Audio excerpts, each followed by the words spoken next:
candles that smell like her wedding day. Oh God. And I remember the look on the Queen's face in the cathedral. So if you want a fragrance, how do you come up with a fragrance that smells like The Omen? Meghan Markle's disastrous 3.0 reinvention sure ain't working. But her friends at Us Weekly are really going to try and make us believe that it is. She's their new cover star, believe it or not. From actress to royal entrepreneur. And they have posted on X, Meghan Markle is entering her next act, and it's very Hollywood. After making a splash at Paris Fashion Week and stepping back into the spotlight with her Netflix series, insiders and PR experts tell us the Duchess is redefining herself as a one-woman powerhouse. From her solo rebrand and new high fashion image to what it means for her marriage to Prince Harry and whether this is her most authentic reinvention yet, go inside Meghan's bold next chapter. Samantha Markle, the sister of the one-woman powerhouse?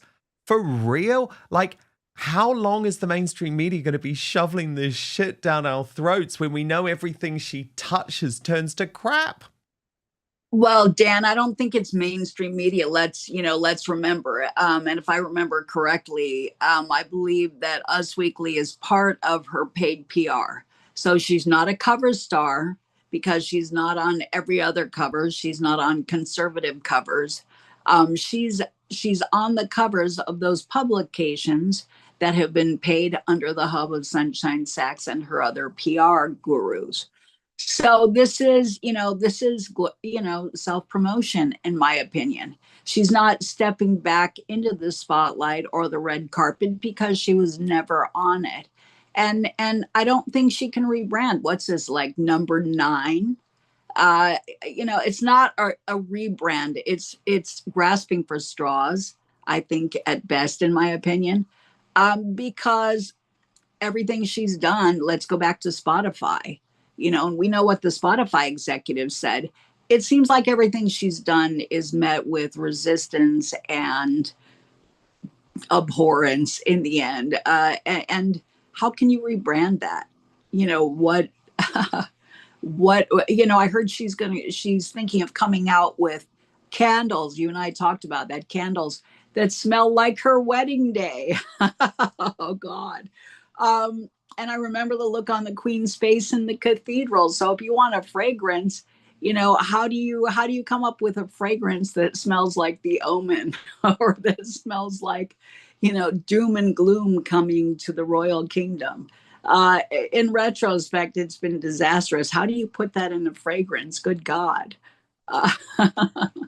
And the thing is, Sam, her past will not escape her. Right. And I was taken by this fascinating exchange with the royal social media maverick Genevieve's and yourself on X this week. And she had posted, Sam, concerns and conversations about how dark his skin might be when he is born. When asked by Oprah Winfrey if her son being too brown would be a problem, Meghan replied, "If that is the assumption you are making, that is a pretty safe one." The only conversations that took place was on highlighting to Harry the British press would probably make something about his child being mixed race and also wondering what their child would look like. That is not racism. Yet if you always see yourself as the victim, it's the perfect opportunity to one-up a couple you're in competition with. And Sam, you replied, and I found this really fascinating. You revealed, my dad, which of course is Meghan's dad, you share the same father, Thomas Markle, and Doria, that's Meghan's mum, not your mum, had the same conversation, according to my father. It's very natural because you want to envisage a child in your life and your holidays. You wonder if I had a little curly hair, brown eyes, blue eyes, if he or she will look more like father or mother or other relatives. You envisage their future life with you, and you have to have an idea of what they look like to do that. Lol, people are so stupid. Skin color has a lot to do with what you look like, and it has nothing to do with being racist, folks. People need to get over it and stop pulling the race card to advance whatever their agendas are. And I thought, that's so interesting, Sam, that Meghan's own father had the so-called racist conversation that Meghan accused Charles and Catherine of having. Well, we all did. And I admit, I was curious too, because when there's a baby coming in the household, we were excited about it. You start imagining playing peekaboo around the corner and, carrying them around on your shoulders or eating blueberries in the kitchen. And you can't do that. You can't plan holidays and envision them in your lives without wondering what they look like. Their skin can't be colorless. You're wondering who this new person is in your family. It's very natural. And I think crazy that at any point anybody, including my sister on Oprah, would make something so beautiful and normal an issue. And it started a racial firestorm that was dangerous, that was unnecessary. It took something really normal, and I think it was used to spin a narrative to create social division, to deflect from a lot of things, and to attack the royals. I applaud the royals for being normal and wondering what this child would look like. So shame on Harry and Meghan for desecrating that beautiful normal thing. Really, Totally. it was weird. And Sam, would Meghan have been aware? I mean, I know obviously not before she was born for very obvious reasons, but later in life, as she grew up, would she have been aware that those types of conversations would have taken place? Within the Markle family, I mean. No, I mean, things were so normal in the family. Los Angeles was very eclectic. There were never skin color conversations. Megan's skin is as fair as mine, but even if it had been darker, we loved her. It wouldn't have changed anything. She fit in very well at school. At her school, the girls came from all walks of life, ethnicities, religions. A lot of diversity. So I think so many years later, to try and turn it into an issue was to facilitate some sort of agenda, in my opinion, because that was never an issue. So, Sam, at the time, lots of people said that Meghan would refer to herself as being Caucasian anyway, right? When she started her acting career, for example. So did she ever even refer to herself? Do you see the point that I'm making? I mean, it's my observation and opinion that she aligned more with being Caucasian, evidenced by not having, not hanging out with um, ethnic sorority girls, black sorority girls, not dating any black men. I mean, it seemed as though that's where she saw herself. But a couple of times she did complain to me that when she went on castings, they would say, oh, you're not black enough, or oh, you're not white enough. So, I mean, I don't really understand why she would say that, because I personally, if I were casting, I don't think she looks ethnic. In fact, a couple of people told my dad, at ABC, in his circles, I didn't know her mom was black, because you can't tell. There are a lot of women who are fair skinned, medium complected, who have dark hair. And so, especially in LA, you don't really think ethnicity. And from a casting perspective, I would cast her as Caucasian or Latino or, light skinned African American. I think she could go anyway. And I think that was an advantage. So I never heard her complain about it until until I saw the royal issues, the race card being played. Yeah, and she even admitted herself, didn't she, right. in the Netflix reality series? Oh, well, it was actually only once I got into the royal family and started thinking about race that all of a sudden I realized that there's been so much racism against me. Okay, let's talk about this rebrand, Sam, because what is so sick is that her people are leaking to us weekly. This is all about going solo. Really grim, actually. So this is the headline. Inside Meghan Markle's very conscious solo rebrand and how Prince Harry feels about it. Exclusive.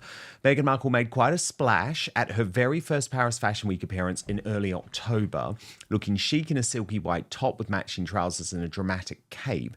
The Duchess of Sussex sat front row at Balenciaga's Spring-Summer 2026 runway show and mingled with members of the fashion elite. So, okay, we've got a bit of preamble showing these people are very much on side with Meghan. And an insider tells Us Weekly, and this will be an insider from Camp Meghan, because of course Camp Meghan is close to Dan Wakeford, the editor of Us Weekly. Meghan was excited for her Paris Fashion Week debut. She was looking forward to the moment. It's a big statement about where she's headed. I mean, the cringeworthiness of this, though, Sam. Over on the girl boss front, she spoke at Fortune's Most Powerful Women's Summit, which, of course, was a total disaster, and she attended a vegan dinner party thrown by the buzzy British entrepreneur, Emma Grede. Meghan didn't just want to stay put in Montecito and now has more time to do other things, says a second insider. She wants to get out there, reach out to people, and work on her relationships. So this is interesting, isn't it, Sam? Because for a long time, we were told she only wanted to be in Montecito. You know, she wanted to be a hands-on mother. Didn't she, Sam? She wanted to make sure that she would be able to go home between all of her work commitments. Well, that's out the window as part of this rebrand. Yeah, the whole attempt at being Martha Stewart and or being at home in the kitchen and preparing wonderful meals to surprise your hubby seemed to go out with the bathwater. And again, I think she's grasping for straws. In my opinion, she's not a fashion icon. Maybe she's always, fantasized about that or whatever, and she's made some new friends. But that doesn't make her all of a sudden a Jiffy Pop fashion icon. She's never designed anything. She's not a runway model. She's not tall enough to be a runway model. So it feels kind of ridiculous that she's injecting herself into those circles. And if she's got a few people on the left who accept her, fine. And reportedly, Marcus Anderson had some ties to Vogue or someone at Vogue. So there's some influence there trying to give her some elbow room, but I don't think it's really going to fly. And certainly not after the Balenciaga faux pas of laughing at a runway model when she stumbled. Those people are very established. Those models work the runways. They're very professional. They're very well known. And I think even Balenciaga and the people in the crowd certainly would give that model priority over my sister. So to laugh at that model was so rude. I would be really surprised if she ever got invited back. Well, it was her mean girl. It was her mean girl side coming out, wasn't it? Then this article goes on to say, Sam, according to insiders and industry experts, Meghan is now deliberately repositioning herself as a power player separate from her husband. While the couple, they of course get in, who accepted the Humanitarians of the Year award, remain connected on many causes, she's rebranding as a one-woman show. It's a shift towards individuality, Sam, they say. No, I think she always saw herself as a one-woman show, even when she was doing her mere 72 days of royal duty and stepping in front of Queen Elizabeth. I mean, in her mind, she's a one-woman show, I think. And that's part of her problem. I think in a very professional world, especially when you're dealing with people who are well connected and who have worked many, many years to hone their crafts, you don't show up as a Jiffy Pop diva and call yourself a one-woman dynasty. You haven't earned being a dynasty. You are not Kim Kardashian. You are not Gwyneth Paltrow. You are not Taylor Swift, and you're not at that level. You have not earned it. And so, in my opinion, pillow talk with Prince Harry and 72 days of royal duty doesn't all of a sudden give you that rank. No, it's ridiculous. It really is. It feels like a Walter Mitty show. But Sam, to me, Us Weekly is trying to sell this, though, as saying it could be mutually beneficial for Harry too. And the insider says it's healthy for them as a couple to have separate spheres, identities, and passion projects, noting that the negative attention Meghan receives in the press hasn't been helpful for Harry's work. Aside from a few joint projects, they will be very professionally divided now, adds the insider. It's what they have been doing all year. So that's interesting too. Then the second insider says Meghan has Harry's full support. He always thinks she's making the right moves. The first insider agrees that Harry is thrilled his wife has found something she can sink her teeth into. It's what she successfully did before him, and he believes in the saying, happy wife, happy life. He's happy not to be involved in that world. So, I mean, this is nuts because it is literally Harry admitting, I've got no control over this. Meghan does whatever she wants. She walks all over me. She changes strategy. It's like, it's so pathetic on his part. So do you think this feels like a cover up? Do you think this is a cover up and a paid PR preparation for them divorcing? It's like, let's start making it look like, we're supportive of going our separate ways and doing our own thing. When before she was leading him around by the back, she had her claws on him all the time. Yeah. We all saw that. Well, I think this is Meghan yeah. forcing Harry to pretend that he's okay with this when I don't believe he is okay with this, because this is all coming from Meghan's side. And it's so mortifying as well, because remember, these are her operatives basically having to admit, Sam, that nothing has worked in a piece which is describing her as a powerhouse. Like, listen to what they talk about in terms of her Netflix deals and her TV shows and everything. They say a source tells us that there have been no talks of a season 3 of With Love Meghan on Netflix. Surprise, surprise. And that the show is done. The source also notes that while the Sussexes do have the first look deal, right now, there are no plans in place for anything creative upcoming, but the conversations are ongoing and fluid. So, Sam, I mean, this is finally a full-on admission that this is just, it's a complete disaster zone. Yeah, I don't think she's going to make the entertainment industry or the fashion industry believe that she's a powerhouse all of a sudden. I think it seems like they've been rejecting her all along because, you can talk the talk, but you have to show up and walk the walk. And every time they've shown up, especially her, let's go back to Spotify, talentless effing grifters. I mean, you have to be able to deliver once you're given the opportunity. And I think again and again, they've demonstrated that they don't have it. So she can't all of a sudden, now that she's used the royal title as a springboard, she can't go off on her own and all of a sudden be a self-made Jiffy Pop powerhouse. She is not a powerhouse. I don't know anybody who considers her as a powerhouse. No. Well, what but I think is that's her PR. Yeah, I think what this is, though, Sam, and it's so tragic, actually, it's so pathetic. She's just using Us Weekly to try and get more work because she's so desperate. Because listen to the final quote from the person close to Meghan, or probably Meghan herself. This has been a very conscious move. Meghan is opening herself to the universe of brands and marketing, signaling to the world, I'm open for business and ready to make money. In the lifestyle sector, she wants to emulate Gwyneth Paltrow. She doesn't necessarily need TV shows and the criticism that comes with them. Sam, it's just not worked. This is the ultimate proof this has not worked. And the relaunch 3.0 won't work. No, and she's clearly, I think even people on Shark Tank, Lori Grenier, you don't do your market research. You're not aware of what's going on. And for that reason, I'm out.